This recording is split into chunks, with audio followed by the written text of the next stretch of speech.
Assalamualaikum warahmatullahi wabarakatuh. Perkenalkan, nama saya Anggraini dengan NIM E1032201057 dari Prodi Ilmu Pemerintahan Program PPAPK kelas B. Di sini saya akan menyampaikan sebuah analisis potensi yang dapat dikembangkan di daerah asal saya, yaitu Kabupaten Melawi. Pemerintah Kabupaten Melawi yang baru terbentuk ini dalam melaksanakan pemerintahannya masih banyak mengadopsi kebijakan dan peraturan daerah Kabupaten Sintang. Hal ini cukup beralasan karena sebagian kebijakan dan peraturan daerah Kabupaten Sintang sebelum pemekaran juga meliputi wilayah yang sekarang menjadi wilayah Kabupaten Melawi. Kabupaten Melawi sendiri merupakan salah satu daerah di Provinsi Kalimantan Barat yang memiliki cukup banyak potensi objek wisata yang hingga saat ini masih belum dikembangkan. Di antaranya adalah objek wisata di Kota Nangapino, Sungai Melawi, Sungai Pino, dan Taman Nasional Bukit Baka serta Bukit Raya. Merupakan taman nasional terbesar kedua di Kalimantan Barat setelah Betung Karihun, serta Kabupaten Melawi juga terletak di dua provinsi Kalimantan Barat dan Kalimantan Tengah. Di sini terdapat banyak sekali areal air terjun yang mengagumkan dan mengasyikkan sebagai tempat melepas lelah selama berjam-jam trekking di jantung Kalimantan. Sebagai hal yang baru tumbuh dan berkembang, maka sektor pariwisata masih memerlukan banyak sekali pembenahan, yaitu untuk mencapai suatu struktur yang baru. Salah satu aspek di bidang kepariwisataan yang saat ini tengah mendesak untuk ditata, dilengkapi atau diseragamkan adalah masalah data. Ini disebabkan karena kelengkapan serta ketepatan data merupakan titik tolak bagi pengambilan sebuah keputusan atau kebijakan ataupun langkah-langkah yang tepat dan benar di masa mendatang.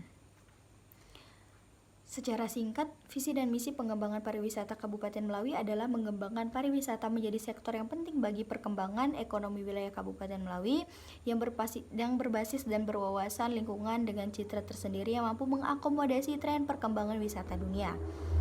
Kabupaten Melawi sendiri mengalami pemekaran kecamatan sejak tahun 2007 yang didasarkan pada Peraturan Daerah Nomor 32 Tahun 2007, di mana kabupaten yang awalnya hanya terdiri dari 7 kecamatan ini mekar menjadi 11 kecamatan. Kecamatan terluas yang mencakup 14,82% dan kecamatan terkecil mencapai luas 4,27% luas Kabupaten Melawi. Kabupaten Melawi sendiri cukup dikenal sebagai daerah penghujan dengan intensitas yang cukup tinggi. Secara umum, mempunyai curah hujan tahunan di atas 3,600.000 mm.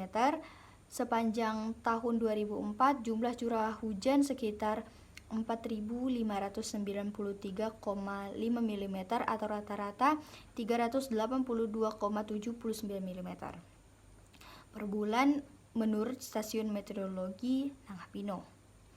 Dilihat dari potensi fisik, Kabupaten Melawi kaya dengan potensi wisata mulai dari alam, budaya, barang produksi lokal yang belum semuanya tergarap. Saat ini kegiatan pariwisata di Kabupaten Melawi dilihat dalam konteks ekonomi relatif belum dapat menjadi sektor basis bagi Kabupaten Melawi sendiri maupun dalam konteks wilayah tingkat kecamatan. Maka dapat disimpulkan bahwa umumnya kondisi produk dan pendukung pariwisata Melawi telah tersedia, tetapi masih perlu ditingkatkan kualitasnya dan juga jumlah atau macamnya.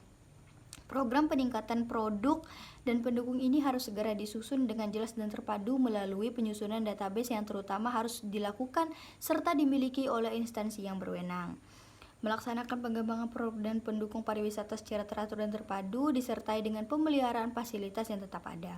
Secara akumulasi tentunya akan menjadi bagian dari kemajuan pembangunan daerah yang tanpa disadari mungkin akan menarik minat wisatawan dari penjuru daerah atau bahkan dunia. Kebijakan yang belum terkoordinasi dan terintegrasi ini dikhawatirkan akan menjadi ancaman bagi peraturan dan yang berkaitan dengan penataan tata ruang di masyarakat pedesaan. Untuk itu perlu perhatian yang lebih serius dari pemerintah pusat dan pemerintah daerah serta komponen masyarakat lainnya untuk lebih mengkonsentrasikan perhatian agar masalah penataan tata ruang ini segera dapat diwujudkan. Baiklah, terima kasih setelah mendengarkan video penjelasan saya mengenai analisis potensi yang dapat dikembangkan di daerah asal saya, yaitu Kabupaten Melawi. Dan video ini bertujuan untuk melengkapi tugas dari mata kuliah Pembangunan Masyarakat Kota dan Desa yang diampu oleh Ibu Rulida. Terima kasih. Wassalamualaikum warahmatullahi wabarakatuh.